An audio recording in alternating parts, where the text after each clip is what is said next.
Hello, everybody, and welcome to Tony the Mole Adams YouTube channel. This is our flagship program. My name is Steve Mascord. This is Midweek Scoops. How you going, Tony?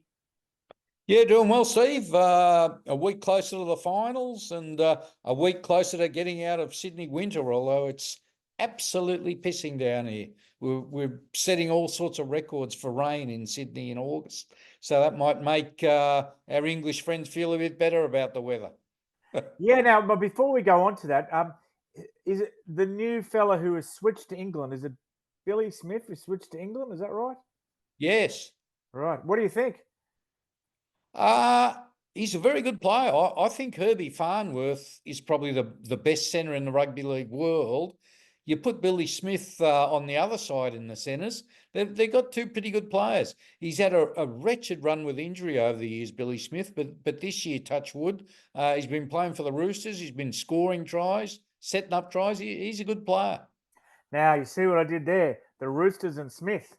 And your lead item in your column is about another Smith, the most sought after playmaker in the comp, but also not in first grade at the moment. Yeah, it's an interesting one. He can't get into the Roosters' top grade side. Their halves are Sam Walker and Hugo Savala. And with Daly Cherry Evans coming to the Roosters next year, even though no one's willing to admit it, he's the odd man out. He's under contract for next year, but the Roosters will give him permission to move on, I've been told. And there's 5 clubs talking to him, even though he's not a first grader. And I can even name the clubs if I can find them here. Canberra, the Cowboys, the Dragons, Souths and Newcastle have all shown interest. There's a lot of clubs looking for a class playmaker. Sandon Smith, you'll recall earlier in the season, in one of the biggest games of the year, the Anzac game, the traditional Roosters-Dragons game, he romped in with a medal for the player of the match. It's been downhill for him since then with Sam Walker coming back, but he's a quality player, good kicking game, and with these 5 clubs in the hunt for him, he won't be playing reserve grade much longer. Tell us about the Raiders youngster who hasn't been able to get a look in because of KO weeks and who might be on the move.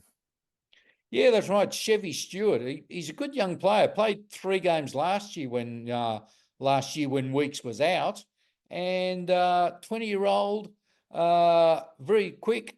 The word is he's going to the Dragons. They're going to move Clint Gutherson, who's had an excellent first year at the Dragons, but probably lacking that little bit of pace, and will be a year longer. He'll be 31 next year. So the word is they're going to move him to lock and this boom 20-year-old Chevy Stewart to fullback. Good move by the Dragons if it comes off, which it looks like it will. Now, I know my old mate John Davidson at rugbyleaguehub.com long reads gets the odd yarn off LinkedIn from time to time. And you have also flummed a yarn off LinkedIn. Tell us about it. Well, I was looking at LinkedIn because you never know which game's going to be your last in this game, do you, Steve, as a player or a journo?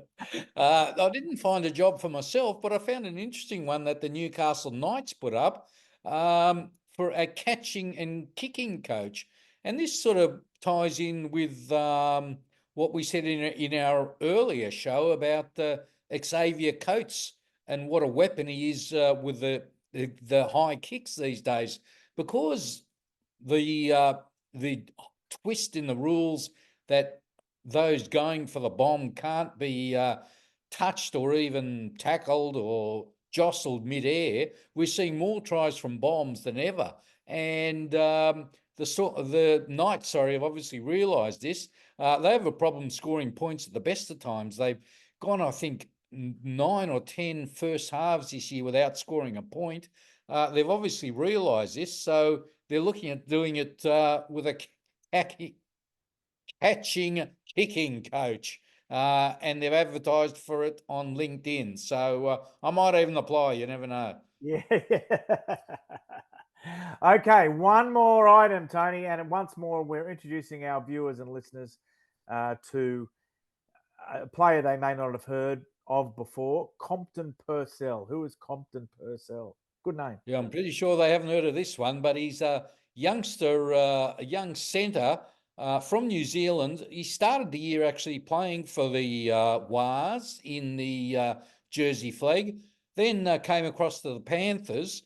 After a handful of games, they're so impressed with him, they've signed him to a long-term deal. So another one for the little black book, which is getting quite crowded, that little black book, Compton PCEL.